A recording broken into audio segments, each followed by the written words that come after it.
You hosting them or? No, I am doing them. We can just start off that. Fuck it. What's up, Yeah. everybody? Yeah, I'm doing What's up, roast everybody? battles. Bread Circuses, guys. Yeah, roast battles tonight. It'll be. I'm up against Ty Ingram. I don't know if you ever seen him.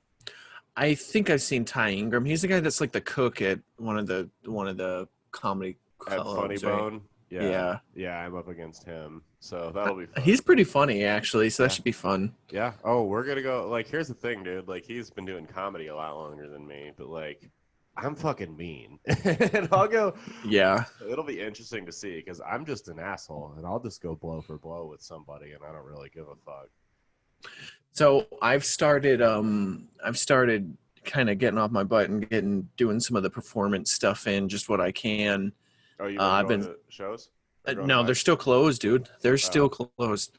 Bars are not even open now. The restaurants are open down here, but there's no live music to go to. Can't go to movie theaters. Can't go to comedy clubs. There's nothing. So I've just been streaming on Twitch. Nice. Yeah.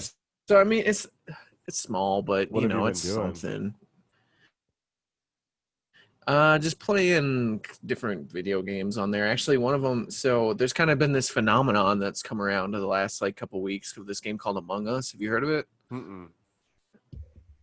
Caleb? No. What's that? Okay. So basically, it's a game where have you ever seen the movie The Thing? Yeah. So yeah, you know how basically it's like the guys are in like a research lab and something's like basically killing everybody. Yeah. It's basically that as a game. So you get like 10 people that are like these like people in space and on like a spaceship. Mm-hmm. And one of the 10 people or 2 or 3, depending on the settings that you play, is like the quote unquote imposter and is killing everybody. And you basically have to deduce who it is. So it's a lot of fun. It's like it's like a social deduction game, so it's a lot of fun. It's cool to play with just random people, and like I just do the text, and Anna plays with me too. So yeah. Sorry, my computer's just deciding to update everything right now, and I don't know why. I'm ready to put a bullet through this fucking thing. So it's wow, it's like a nice computer too, man. Yeah, I don't know what's I mean, it's nice, but it's getting up there in age, so it's like, you know. How old is it? It's a couple years. It's like 3 or 4, which for a computer might as well be like 20. You know what I mean? Well, that's not too bad when it comes to desktops. Cause that's pretty old when it comes to like a laptop computer. But like my desktop's got to be like 5-6 years. It's like 5 years of age now, and it's still running pretty well. So. Oh, really? I think it's just because everything's updating. But anyway, it's no big deal. I'll shoot it after the show's edited and everything, and then we'll deal with it. I'm just kidding. I just bought a new TV. I can't afford a new computer. So. Where'd you buy a new TV for? Ours was like coming close to shitting the bed. Like it wasn't there yet. But you know, like it was doing this thing, and we tried it with the cord and everything. It would turn on and then turn off, and it would do that, and it just kept doing it for longer periods of time when you try to turn the TV on. And I'm like, okay, it's only gonna get worse. Like, we've got the money now. Let's do it now. So, and not blow it on other shit, you know what I mean? So like, dang, was that like the first big purchase that you and Mia made together? No, that was saving my fucking dog. Oh, I guess that's true. Yeah, that is true. This is the first one that's like not like a serious type of purchase. Yeah. Well, I mean, it kind of is because it was like our living room TV, and it's like, you know, I don't want to have to, you know, it's like we've got the money right now instead of blowing it on dumb shit going out and stuff. It's like this is like a 10-year investment, so. You know, you don't want to be those people that don't have a TV in their house, right? And not just that, but like it's good. Like TVs, once they start showing problems, it's not going to get better. You know, it's not like a person where it can go to the doctor and get fixed, right? Like it's all downhill from there. Like so, I'm like, I don't want to be TV repair places out there. So. Yeah, and I don't want to be in a position where it totally shits the bed, and you're like, well, we can either save the dog again or get a new TV. And it's like, I mean, obviously I'd save the dog again, but that's still shitty. You know what I mean? So Yeah, exactly. I feel that, man. I certainly wish I could have that $500 back that I spent on my damn cat. I wish all I spent was $500. Yeah, yours was a lot more serious. Well, yours was a lot more because it was like an organ failure thing. Mine was just my dumbass cat got into a bunch of flowers he wasn't supposed to, and it threatened to shut down his kidneys. So he made it though, miraculously. He did make it. That's yeah, bizarre. He does. That's bizarre. That's I don't know. So have you been following the news here with the Skurlock thing? Yeah, like he killed himself, man. Yeah, he killed himself. That made like national news too. Did it? That whole situation made national news. Yeah. With him killing himself, or not necessarily. You know what? I might have heard of him or read from him killing himself from a national type news place, but yeah, like the whole situation was national news. Yeah. What do you think of all that? Oh man, I'm torn because like the dude probably should have stayed trial, but I mean he killed himself, so it's like, right. You know, they're not if he did get convicted, they're not gonna have to overspend tax money on him. So if you read his lawyer's statement, I mean, this guy's facing 95 years in jail, right? Like it's not like manslaughter, like, oh, you ran a red light and hit somebody and you're facing 10 years or what. Like it was 95 years in prison. Like it might as well be murder, right?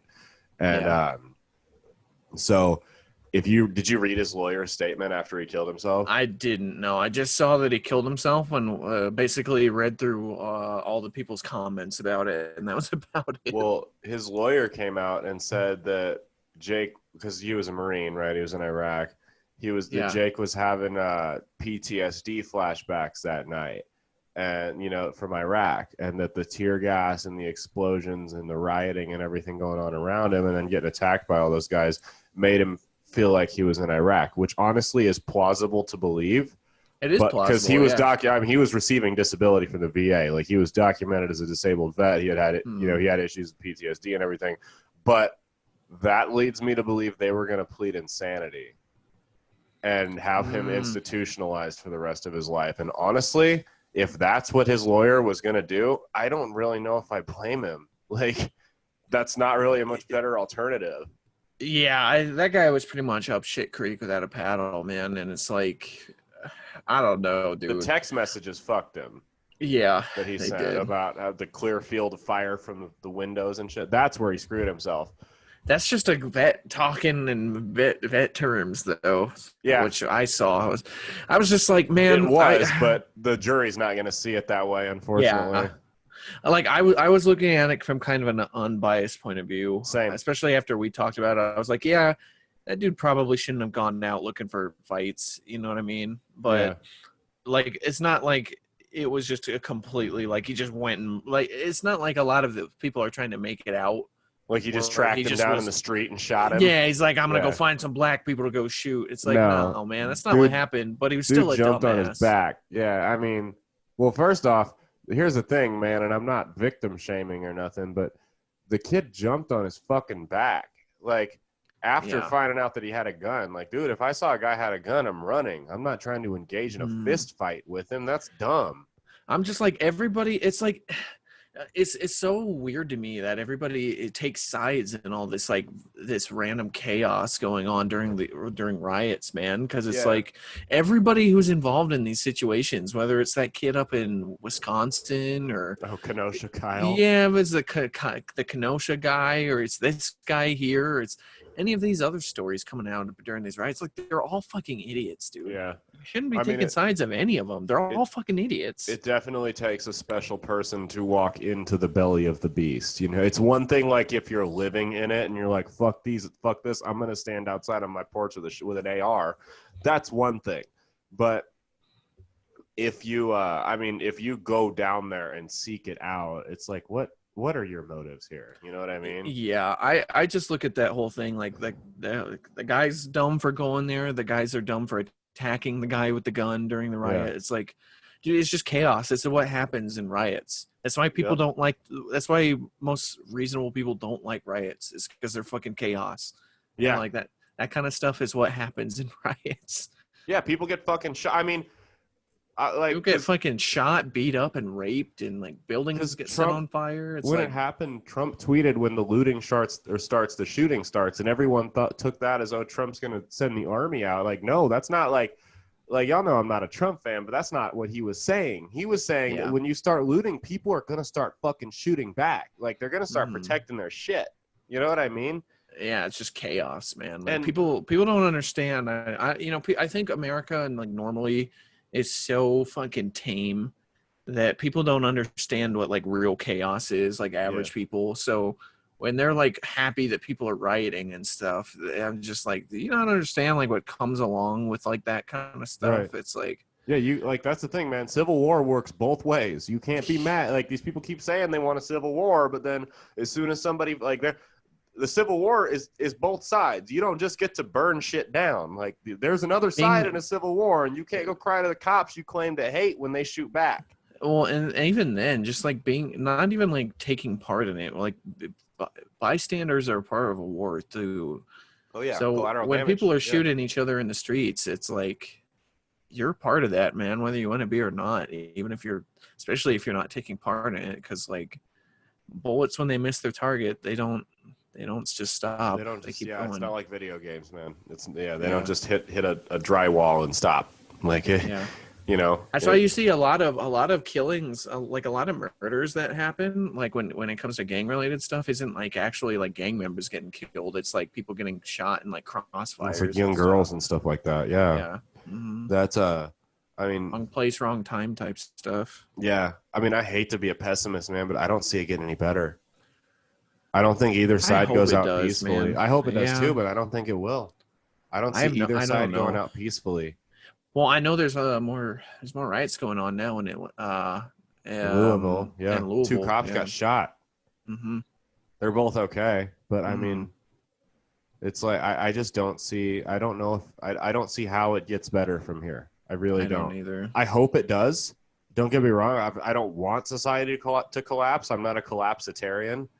But I don't see any path forward that doesn't at least result in some type of civil armed conflict between both sides. Something's got to give, man. I mean, there's just like too many fucking angry people out there right now. Like and locking everybody in their houses for 6 months didn't help. But so that just accelerated it. I saw some stuff with the Breonna Taylor thing. I was reading kind of like the other side about it, where I guess they're like they were conducting a no-knock raid, which they shouldn't have. Yeah. But like I guess apparently the reason they were doing it was because not the guy that shot at the police and then his trial, the trial was thrown out, like that guy. It was her ex-boyfriend. Yeah, it was her ex-boyfriend that she, I guess, was still letting get packages at her place, and I guess her ex-boyfriend was involved in a pretty like major narcotics ring in Louisville. So it's like, but even then though, I'm like, damn, man, people shouldn't be getting killed over drugs. People should not be getting killed over drugs. That's a whole deeper socioeconomic thing with drugs, Yeah, dude. Like, I can understand at least where people are saying like, oh, like, it was a legit crime investigation and it just went south and everything. I'm like, still though, dude, like no-knock raids shouldn't even be a thing. Like, I'm glad that they signed them and made them that they can't happen, because it's like I can't even think of a situation where that really should take place. You know what I mean? It's chaos, especially like in suburban or urban neighborhoods where there's smaller spaces between the houses and apartments. Because if you're gonna do that in like a fucking, if they're gonna be like, I can maybe see them if they do it in like they like go and no-knock raid a fucking warehouse or something, right, but not a fucking apartment, dude. Like a fucking house. Like, come on, man. That's. I mean, like you said, man, bullets stop somewhere. They don't. And when they miss, they don't just. Oh, they're done. They keep going until they hit something, and that something isn't drywall more often than not. Like, yeah, like, and there's a chance that guy's gonna shoot, and even there's a chance that guy's gonna shoot back, right? Like, yeah, it just is. It was just unwise of them to do that, I think, and Yeah, it's frustrating because like when I see what people defending the actions of the police, I'm just like, they shouldn't have been going in there guns a-blazing for a fucking, you know what I mean, for like a narcotics thing. Right. Like you're acting like they're a fucking they're like injecting people with drugs in that house, and they also are holding them hostage, you know what I mean? Like And that's trafficking not, children. yeah, it's like it's not that serious of a situation. Like, yeah, we can have a discussion about whether or not drugs and stuff are, it's, you know, should be as criminalized as they are, but I think discussion. yeah, I think we can at least agree that people shouldn't be fucking dying over it. No, not at all. Oh, speaking of that, did you see, ever since they've arrested this Ghislaine Maxwell, they've had like 4 or 5 major child sex trafficking busts? Yeah, I saw that major one that happened in, didn't it happen in like Atlanta or something? There was one in Atlanta and one in Ohio. I think there was one other, like Louisville or something like that. Yeah, I mean, you can't tell me that's a coincidence. That's it, you know. I'm sure it's not. That's really, it's good that it's happening though. Yeah, we always used to joke around about like human trafficking was probably like the worst kind of crime that exists. Oh, it definitely is. World. Yeah, I think it definitely is. You know, I think it's worse than murder. I think, you know, it's abandoning your humanity for a profit. You know what I mean? And it's like, you know, those people, I mean, they're scumbags, but a lot of the time they're decent businessmen. You know what I mean? Like, to be able to maneuver like that, like you could make it in a legitimate hustle more likely than not, but you're not. And why? Why have you done that? Why have you chosen this path? It's sad because like the people that get trafficked and stuff, they like that, they're just like the wounds from that kind of stuff don't go away. No, so, and yeah, that's the thing. Yeah, it's almost worse than murder. Like it's almost like a fate worse than death. Yeah, it'd be like really, a sex slave to some fucking rich ass dude. You know even if you get out, you know what I mean? Yeah. And that, you know, the big misconception was that, they're abducting kids from, you know, the Philippines and East Asia and Africa, which doesn't make it okay. But I think people are starting to realize, oh shit, these are kids from our neighborhoods getting picked up. Yeah. You know, like, you know, kids from small towns that run away from home and you never see them again. Well, just like those stray bullets we were talking about, they end up somewhere. They don't just disappear. They end up in the porn industry, and the porn industry usually means trafficking. Not always, but a lot of the time, unless you're like super famous porn star. But somebody told me that there's like a really ridiculous percentage of the porn that's on Pornhub is from people that have been human trafficked. Doesn't surprise me. Yeah, so like I've seen where people have posted like screenshots of like, not obviously like the porn, but like screenshots of like, oh yeah, this person in this video was somebody that disappeared in like this area, you know, like a couple years ago when they were like 14. Yeah. So yeah. No, it doesn't. That does not surprise me at all. That's a scummy industry, man. It doesn't attract good people, you know. And I'm not saying everyone in that industry is bad, because I mean there are some people that actually for some reason enjoy doing it. You know what I mean? But a lot of the people in that that industry does not attract the best people. Most people don't. I forget who it was, but I know there was a book written by somebody who was like a pretty famous porn star like 20 years ago that like, you know, got out of it. Yeah. And said that like it's basically ruined their like sex life. Like they don't have meaningful sexual relationships with people. I've like heard that. After it. And the weird stuff that's fetishized now, like incest and stuff, like that's the #1 porn search. I saw something where that was Young Turks article was about that. Believe it, because I vary the news content I consume. Young Turks actually reported on that. I saw a Reddit article or something on Reddit where it was like a Reddit Q&A or something. And one of the like web developers for Pornhub, right, was the one doing the Q&A. And so many people just kept going like, why is like that the stuff that's on the front page? Why? You know, and only in America too. It's like, if you have your IP address set to another country, like you're using a VPN, that's not what appears on the homepage. It almost feels like it's forced. It is. And basically the only excuse that the person said, and I think it was a girl, said basically like, oh, you can turn that setting off, and like she made it out like that's not a setting that's default turned on or something like that. Right. And everybody was like clowning on him, going like, no, it's not, like this is on like this, it's, you can't even like how is somebody supposed to know to turn it off, so. Yeah, I almost, because it's a big Marxist platform to shit on the, the nuclear family. I almost feel like if they're trying to delegitimize the American family by sexualizing it. I wonder, I don't know, man, like it's pretty devious. Well, if you look at, I mean, and this goes back to the Civil War thing.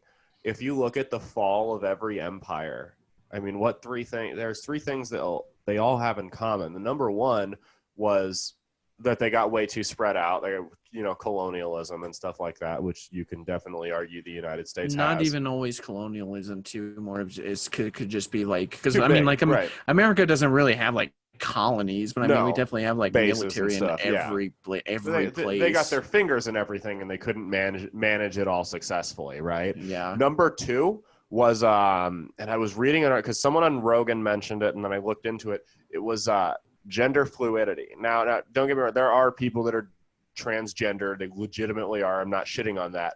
But what we're seeing right now is unprecedented. All these people, oh, I'm gender queer, they, them. Like, no, you want attention. Dude, I read I would rather have been reading a book about it after finding out. There was a book written, I think, 8 years ago about how, like, apparently, so it used to be, right, and I'll have to find this book article. I have it, or this book title. I can't remember what it is. I've just been reading it online. It's like what happens is something like what's happening to our girls, like the attack on our young girls and like schoolgirls. It's basically what it was saying is like, 15 years ago, the majority of people that were trans were guys like thinking they were wanting to be girls, right? Yeah. Like drag queen type stuff. That was basically all you would see when it came to trans people. Yeah. But since, the last 6-7 years, since trans activism has become such a thing, you see that by far now, it's almost like 7 times more of trans people are now girls that have become guys. I believe it because, like, I mean, and here's the thing. Because, again, there are legitimate transgender people, and I do wonder if some of that is just a product of it's more accepting now, and some of those people are just wanting to be their true selves. I think some of it is that. But I think a lot more of it is it's almost become trendy because there's studies. Yeah, it really is. I forget her fucking name. She's a doctor, and she's a lesbian. And she's from Canada. She's taken a lot of shit talking about, she's published studies about how young girls, like high school, middle school age, that identify as different genders or non-binary or whatever, and it's unprecedented. It's like entire groups, like 10, 15 girls, all of a sudden are all non-binary. There are a very small percentage of people that, like, the odds of that actually being true and not a trend thing are astronomically small. Like, they'd have a better chance of winning the lottery than every single one of them being non-binary in the same friends group. And all the stuff, because, and the issue is, if somebody grows up to, they're in their 20s, late teens, college age, and they're like, you know what, I do feel like a woman in a man's body. That's fine. But you've got people that are 14 that are making decisions and doing things that are unfucking doable. Sometimes it's not even 14. Sometimes it's even younger. Sometimes it's like 10, 11. That's child abuse when that happens, when it's 10-year-olds like that. Because you ever notice the only people with trans 10-year-olds are people that are fucking left-wing nut jobs. Like, it's never somebody who's, not even somebody who's like center left, somebody who's like the boomer Biden supporter doesn't have a trans 10-year-old. A moderate left-leaning person. They're all fucking commies that have transgendered 8-year-olds and stuff like that. They're like, militant trans activists type people. Exactly. I'm just like, have you been seeing like the trans community has been fucking coming at J.K. Rowling? Yeah, dude, it's crazy, man, because she's like a pretty we've talked about it on here before. We really need to get somebody who's like this, get one of the what do they call them? The trans exclusionary radical feminists. Yeah, that's like J.K. Rowling used to be like the face of feminism. Dude. Yeah, it's funny. I was like, when did this change? I thought J.K. Rowling was like Miss Far Left. Like, when did this happen? Well, it's kind of there's a lot of women out there that, I mean, obviously their voices are getting suppressed when it comes to the other activist types. Yeah, but there's a lot of them that think that the trans women shouldn't be included. Like, they're the same types that think men shouldn't have says on like abortion rights. Yeah, these are the kind of people that are saying like, well, yeah, and then trans women shouldn't be having like say on like women's rights because biologically they're men. And it's like the kind of things that affect actual women are not the same as what affects trans women. So, right. I think once you so here's my thing with people coming after J.K. Rowling. It's such a small vocal section of the fragment of the population. It's really not that many people. The majority of the actors, all of the main actors from the show or from the movies all basically came out and just came out against her. Yeah, I didn't know that. Yeah, they all came out in interviews basically shitting on J.K. Rowling, saying that she's stupid for it. I feel like that's the issue is the mob is so loud, and it really is such a small segment of the population, but they're so loud and so vocal about it that people feel like there's more of them than they are. And it's not just with that, it's with the rioting. 99% of the population doesn't agree with rioting and burning down small businesses because a cop shot somebody. But remember how it came so loud online. Remember how it came with Omaha, man? It only took 2-3 people to set buildings on fire for it to be absolute chaos. Dude. Yeah. And it's groupthink. People just go nuts once that stuff happens. And it's a sociological thing. It is what it is. But most of the population sees the riots. They're like, yeah, that's not cool. Most of the population sees 13-year-olds saying, oh, I'm non-binary, genderqueer, whatever. And it's like, yeah, no, that's not really how that is. Yeah, I kind of have that way of thought too, that like, I think 95%, maybe. That may be a little that might be even a bit of a stretch.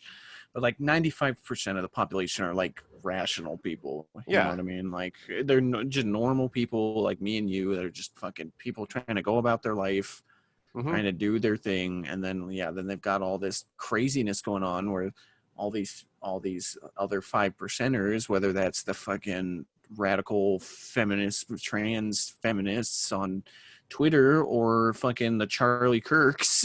Yeah, exactly. Yeah, Twitter. Like it's both sides. It's both ways. Yeah, I mean, there's the Alex Joneses and there's they're trying to make the less of that 95% rational people. Basically. Right. That's the goal, and it really is. It's a war between that 5 to 7% of people that's got everyone else in the middle, and that's why gun sales are so high. Like, the crazies on both sides are already fucking strapped. It's the people in the middle that are like, oh shit, I need to be able to protect my family. Yeah, for real, man. Yeah, having a kid actually kind of turned Anna over. We're gonna go once we've got a little more money, and we're my Thay's a little bit older, so it's just easier for us to be able to leave her like at home with her grandma and stuff. Well, actually, even her grandma, all three of us are gonna go get our concealed carries down here in Texas. It's really easy down there. Solid investment. Spend the $150 to get one if you've got a kid, to get one of those safes that opens with your thumbprint. I'm gonna get a gun safe. I'm gonna get the same one my dad has, which is a combo one. Yeah. But like a digital combo one? Yeah, it's like a Make sure you can get to it quick and you're not in the middle of the night scrambling, you know what I mean? I mean, I don't have kids, so my Glock's loaded by my bed with a round in the chamber. But mine's gonna be on the under the night or like on the nightstand, basically next to the bed. And I've already told Anna, just because like I've gone through military training when it comes to firearms. Of one's a lot crazier than fucking pistols. Like, I've shot fucking like rocket launchers, dude. So yeah. That you have to be taught to respect the firearm. It's like I was kind of like rationalizing it to Anna that people get killed in accidents. 99% of the time, like gun deaths at home are accidents because people didn't parent their kid. It's easy stuff. Not even with kids, man. It's like easy stuff of like an adult picks up their weapon and doesn't clear it first before they Yeah. start cleaning it. I mean, and they shoot themselves in the femoral artery and die. Like, yeah, I mean, that's the thing is like, I was always taught when you go to clean a gun, you rack it, make sure it's empty, point it up toward the sky where no, and you know, pop it to make sure there's nothing in it. You know, it's just common sense. You just you gotta respect the gun. You gotta treat it like it's loaded at all times. Yeah, exactly. And when you're in the army, dude, you carry around your rifles for like 5-6 weeks with nothing, but get treated like it's loaded. So like if you accidentally point it at somebody or something like that, or put your finger in the trigger well or something, you get jacked up real bad. Yeah, and that's for almost a month. You just get that drilled into you. So you gotta just respect it. I thought of it like, or explained it to Anna like, it's like having power tools at home. You know what I mean? Like, obviously power tools, I mean, dude, power tools, it's going to be hard to agree, like, to say that society doesn't need power tools, right? Yeah. But kids can fucking hurt themselves really bad with a table saw at home. Yeah. And if you don't teach your kid to not turn it on and fuck around with the power tools, you know, yeah, they might. There's a good chance that they're going to hurt themselves with the power tools. Well, I mean, the issue is that people teach their kids to be afraid of guns instead of having it's kind of like the argument with alcohol, right? Mm-hmm. Whereas, like, I think we've talked about it on here before, where, I mean, in Europe, it's like a family tradition. Kids will have wine or beer at dinner, and they'll be taught responsible drinking. These parents that shield their kids from firearms, I'm not saying you got to own 20 guns, but these parents that shield their kids from firearms, the kids get curious, just like they do with alcohol in the United States when they're not aware. So these kids go out that, you know, never drank before, you know, their parents never taught them how to drink alcohol responsibly. They get fucked up. They get alcohol poisoning. They end up in drunk tanks getting, you know, detox and everything. And then the same thing with the guns. These kids, they get curious about the guns because their parents never told them anything. That's why when they go to their friend's house or their grandpa's or whatever, they pick that revolver up and pop themselves in the head. I think even too, like, that instances of that happening are so rare. Yeah. Like but those are the majority of the kids that get shot are the ones that aren't taught. Look at, like, when Bernie Sanders, like, remember that back in 2016, or was it 17 or something? It was like when those real, like, Democratic people came out, the Democrats were coming out and trying to, they were, like, making the public cases for firearm control, and they were, like, made that bogus list of all, like, the firearm deaths that had happened, and they were, like, bullshitted, like, 40% of them. The school, no, it was more than that. It was only like 4 of them were legit. I remember that because they said there's like, there's been more school shootings than there have been days in this year. And if you went and looked at them, like, one of them was like a kid shot out a window on a Saturday afternoon with a BB gun. Yeah, like, one of them was like a guy was brought a firearm to school and was demonstrating how it was like being used in an informative speech. Yeah, a guy was hired to come to the school, and there was another one. It was an abandoned school, and it was a police chase, like late in the afternoon at night, wound up in an abandoned school parking lot, and the guy got shot, or the guy shot himself or something. Tim Pool is you know, he's great. Very unbiased journalism. Yeah, and he's left leaning too. He's made the point that when it comes to the gun control debate, it's like the people that are for gun control like have a very bad disadvantage when it comes to the people that are against it, and that they don't understand like what they're trying to control. Yeah. So that's where you get these situations where like governors come out and say like the 15 assault clips and stuff like that. No, they have no. That's the thing is, it's like if you're going to come out in favor of banning some, you know, like I'm not a pro-life person, right? But at least these people that are super pro-life are actually well read on the shit they talk about. You know what I mean? These gun control zealots come out and they talk about the AR-47 and the machine gun, the fully automatic assault clips, and they sound like morons. Like if you're going to ban something, you should at least do 5 minutes of research on Wikipedia, dude. So this might come to surprise you, man, because I know when we had talked about it before, I actually was telling Anna about this, and she got kind of mad at me about it. About how going through the whole process of like taking a really long time to have a kid and everything, and actually going through the process of it and everything, and actually taking a look into adoption and stuff and seeing how fucking butt fucked that entire institution is. Yeah. That really kind of turned me away from being on the pro-life or really? pro-choice. From being pro-choice or pro-life? to lean more, because I was always kind of on the fence about it. It was tough for me because I can like, even with my stance being as it is, I can concede that it's not perfect. Like neither side is perfect because each side has like good points when it comes to the argument. Right?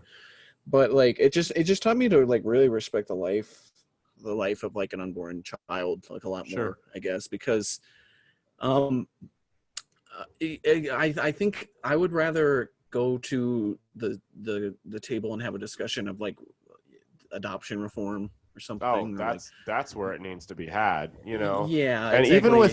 even with adoption though, it's like, I mean, should it cost you 10, 20 grand in legal fees to adopt a kid? No. That's literally how expensive it is, man. That's actually how expensive it is.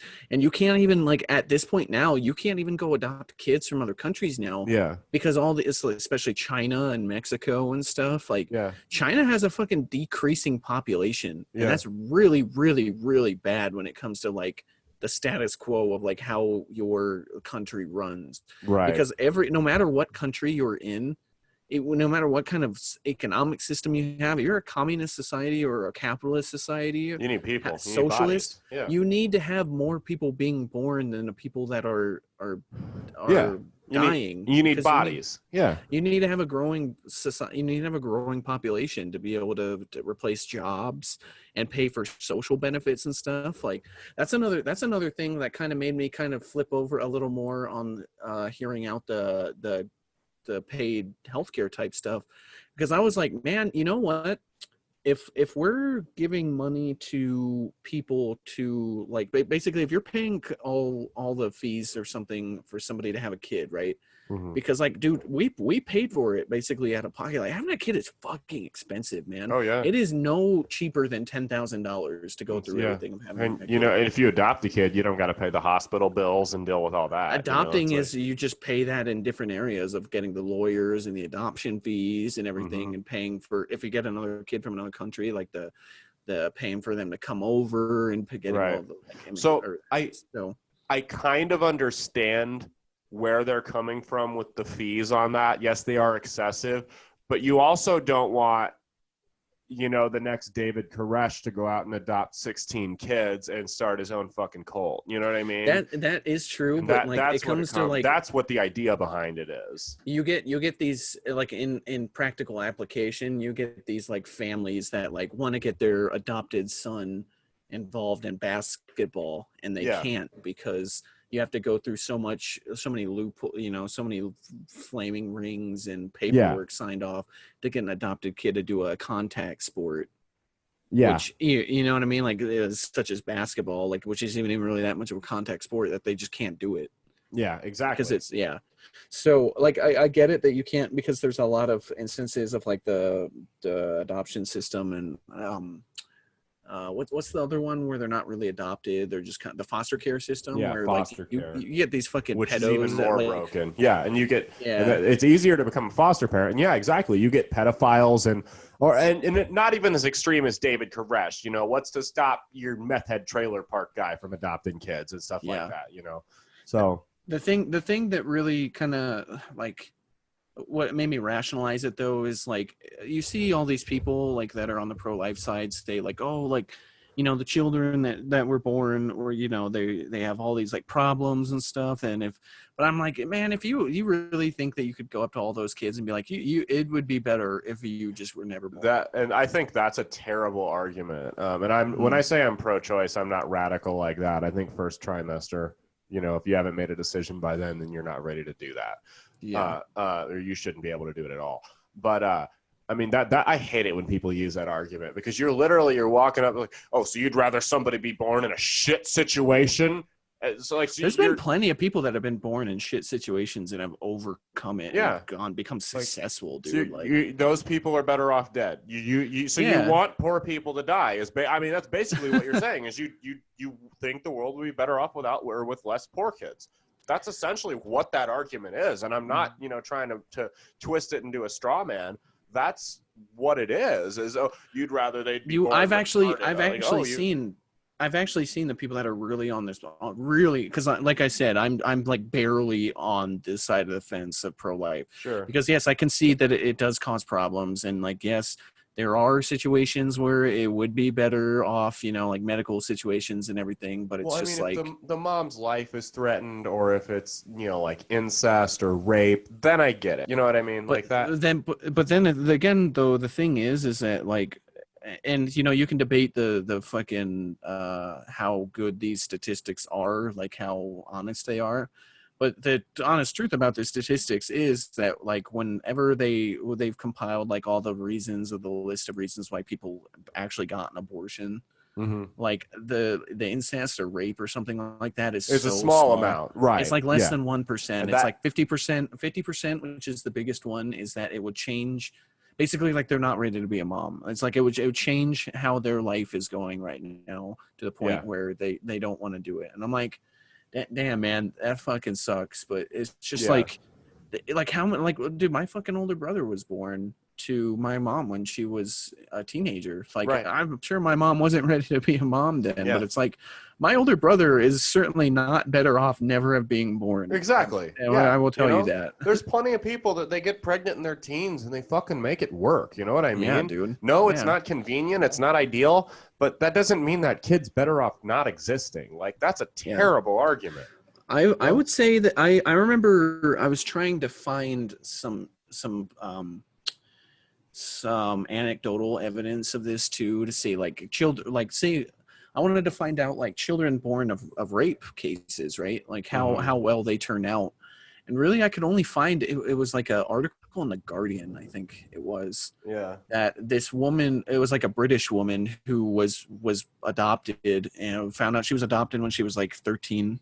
And contacted her birth mother when she was 18 and found out like that she was born from her mom getting raped. Yeah. When she was like 20 or something like that. And like she went and saw her birth mom, and like her birth mom explained how it happened and everything. And she said that she struggled a lot, like, with the implications of that, which I get. But she also went on to say, like, dude, she has like a healthy marriage and like 3 kids of her own, and she was adopted. Good job. She was. I mean, imagine growing up with your mom. Maybe not, and I can never put myself in this position because I'll never be there. You know what I mean? Yeah. But imagine growing up with your mom resenting you, and it's nothing to do with it's not your fault, but there's always this low key resentment for you that she's going to have because she didn't consent. That's why I say I think it's a lot in better faith to go to the table and say like how we could reform the adoption system than actually talking about that, because. Yeah, I just like it's really hard for me to like think of like in a situation unless where like the baby was going to die or something like that. Sure. And I mean, or rather not even the baby, rather like the mom, because me and Anna were watching this one video. I think it was from the New York Times. Honestly, it was a doctor in a Detroit hospital, and basically her main job at the hospital was she was like the death specialist when it came to the NICU, like the neonatal, Yeah. And her entire job was basically to go help these like parents and moms who like their baby, like they knew their baby isn't going to survive. And I mean, dude, it showed the kids like, as they were, it was fucking rough, man. It sucked. Yeah. I have no desire to watch that. We watched one about people going missing in national parks, and that you could tell like a bunch of them were kids, and that one bugged Mia's not even a mom, and that bugged her. You know what I mean? Like it's something about kids sad, dying, dude. Man. It's like it's sad, man. Almost as sad really as dogs dying. Yeah, dude. Kids. I mean, I think that's why people get so sad when it comes to dogs. Is like, dude, dogs aren't fucking evil, man. Like dogs are in general like. But they're even good. If the dog is evil, it's usually a human that's made it that way. You know what I mean? Yeah. Like, so kids are just kids, man. Like, it's really tough. You have to be really like a non-feeling person to like not get sad when you see like a child. Exactly. Same with a dog. So, you know, this death specialist. The one thing I wanted to say about it though was like this death specialist was like always what she did to get moms and like parents through it was that. Like the baby, even though the child lived 3 months, you know what I mean? Instead of getting this child on like tubes and stuff and like feeding through a tube and breathing machines and stuff, it's like that'd be a terrible way to live. She just thinks of like, just let the person die with grace, the child. Sure. And then remember that, you know, that 3 months of that child being alive was better than, you know, the child not existing at all. Because sure. like, you know, like the child, she explained it like this. She was like, if I was going to die in any way, I would want to live my whole life out. And then like right as I'm about to die, be turned into a baby and go like die being embraced by like in your mom's arms. Cause it's like, there's no better place to be than being like embraced as a baby in your mom's arms. Right. Right. So she said that's how these children should live their last moments, right? It's like not hooked up to these machines and stuff to keep them alive artificially. It's like, yeah, just let the mom have their time with the kid. Definitely. And let the 3 months, and then you remember that kid's 3 months as being meaningful, because that's like, you know, death is a part of life. So yeah, and that reminded me, because we do got to get wrapping up here. Yeah, was the third point I was going to make about the fall of empires, about America, you know, possibly being in the fall of empire on the brink of civil war. The third thing they all had in common was incest. Was people fuck their families to keep the bloodlines pure and shit like that. Wow, and, dude.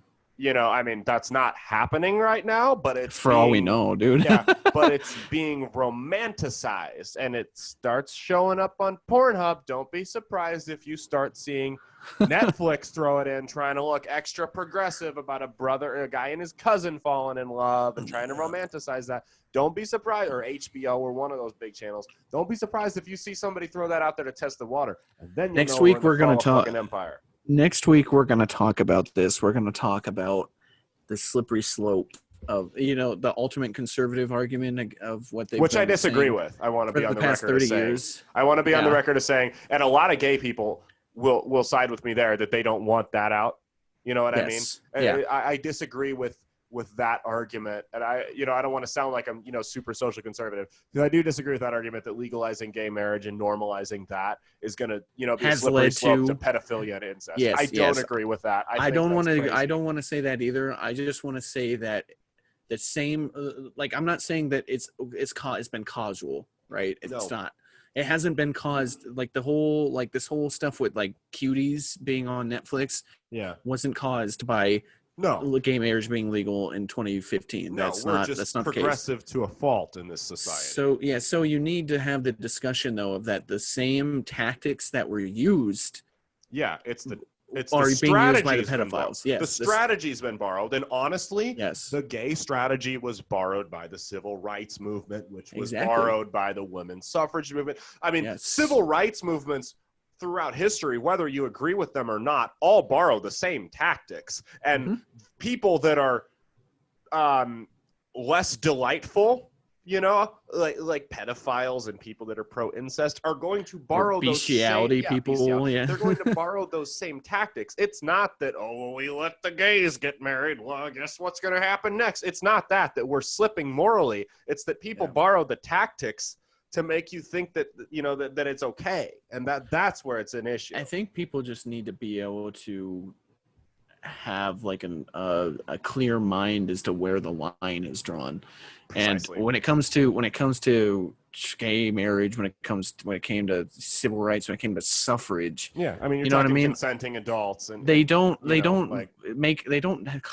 doesn't victimize people. Where it comes to like, dude, like pedophilia fucking fucks kids up, man. That's what nobody wants to use common sense that uses that argument is gay marriage, civil rights, women's suffrage. No one's a victim there. You can argue we're victims with women's suffrage, but that's an argument for another time.